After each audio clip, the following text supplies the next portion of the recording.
What is up, Ive Warriors? It's your boy Edward V, and today we're going to talk about why intermittent fasting is better than caloric restriction. Stay tuned.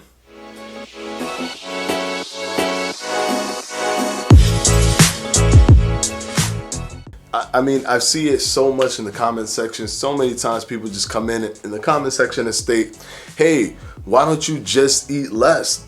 Why do you even have to do all this intermittent fasting stuff? Just eat less. Just stop thinking about it. And here's the trick. If you don't eat that much, you will lose weight. Yes, that is an oversimplification of the process of losing weight, because calories are not just body fat. That's the problem.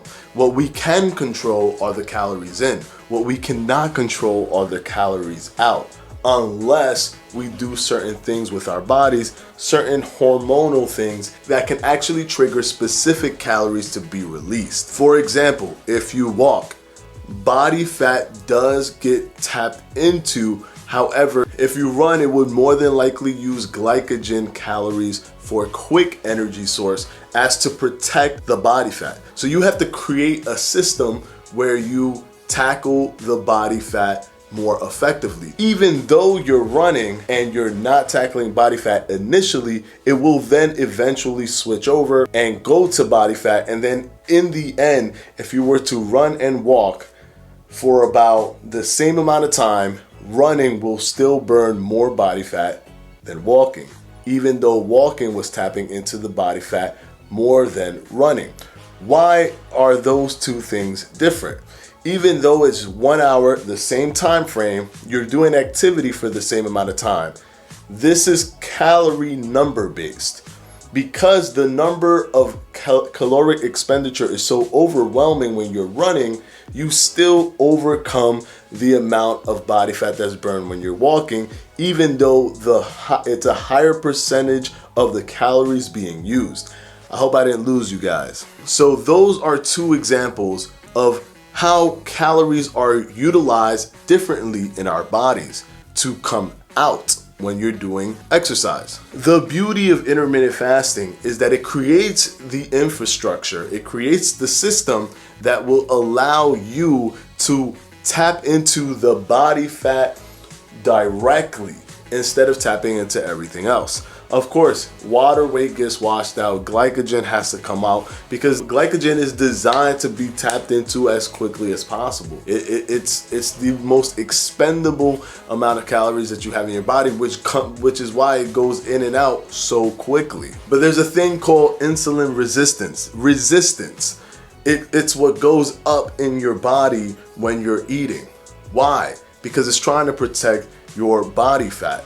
And your body is smart. Your body has safety triggers to try to reduce the amount of body fat that will come out of your body. So if you were to do a caloric restriction only diet, what will then happen is that your body will see that you have availability to eat, but somehow you cannot eat enough, or you're just not eating enough. Your body will trigger certain things inside to make you want to eat enough. You will basically feel more hungry. It will make you want to eat more. Your metabolism will go down. So wanting to eat more, your metabolism is dropping. So even if you don't eat more, your body's making you want to eat more psychologically and hormonally. But even if you stay right here, because the metabolism is dropping, you're going to hold on to more body fat. It is all specifically designed to protect body fat. The only hack where you guarantee body fat is being tapped into every single time if the insulin is non-existent. When the insulin goes down to the point where it's gone and you become insulin sensitive, it's open season for your body fat. Caloric restriction does not make you insulin sensitive. What caloric restriction does is that when you're reducing the calories, you have less insulin in your body. But because insulin still exists in your body, if you're constantly eating and don't give it time to just get out of your body, if your insulin is still there, your body has a lot of different tricks to protect your body fat. It doesn't want to just give you the body fat. It might even go after your muscles first before it goes after your body fat if you're just applying caloric restriction. So for those caloric restriction enthusiasts out there where you can't shake the thought of just calorie restriction in your brain and that being the whole thing, as if weight loss or body fat loss is just 4 minus 2 equals 2. It's not that simple. It's not just a line of math with an equal sign at the end. Your body is incredibly complex, incredibly intelligent, and designed to protect specific parts and shift hormonal changes in your body to do that exact thing. So I'm going to explain it like this. If you have a coat factory, and in your coat factory, you have taken in 5 brown coats, 5 green coats, and 5 pink coats. And the coats that really don't represent who you are and what your style is and your brand is the pink coats. You just don't like the pink coats. But you can't choose what people buy, right? So if somebody comes in and buys a brown coat, great. That's 1 brown coat outside of your store. So I'm sorry, I don't know if I said 5, and 5. So then that would mean you have 14 coats now. And then somebody else comes in and grabs a green coat.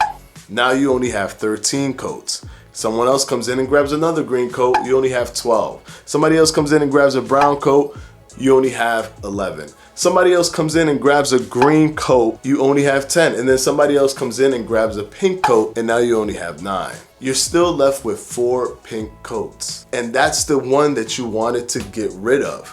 You've gotten rid of 6 coats. Their 6 coats are gone. But the pink coats that don't really go with your brand, they're still there. And that's the difference and the edge that you get with intermittent fasting. I hope that this can completely explain it to you. Although calories in versus calories out is true. No one's refuting that. That is true.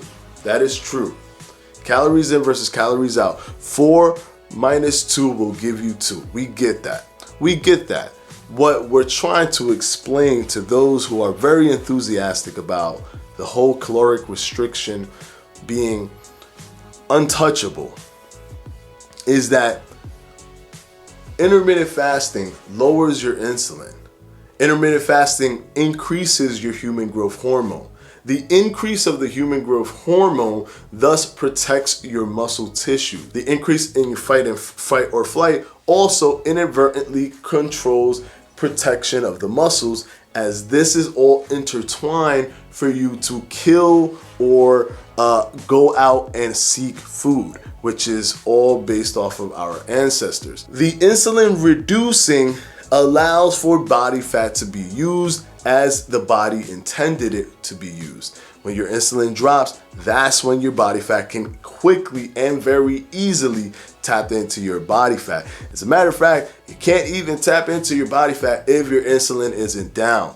Think about that. There are not many times if you're eating all the time throughout the day where you're in a fasted state. Only when you're sleeping, probably. Although calories in versus calories out matter, the reason why intermittent fasting is better than just caloric restriction is because it targets the calories that you actually want to burn, which is the body fat. Thank you for watching this video, guys. If you have any other questions to any other videos that I've had in the past, I will have one here. My subscribe button will be right here, and my jump rope, the beloved Fledge Fitness speed rope, will be right here. Go ahead and click any of those and it will make me a happy guy, and you'll be better off too, because that's either information, unlimited information feed, or unlimited cardio stuff. So that's something you can click anything and it'll make you happy as well. And I'll see you guys tomorrow for the vlog. Peace.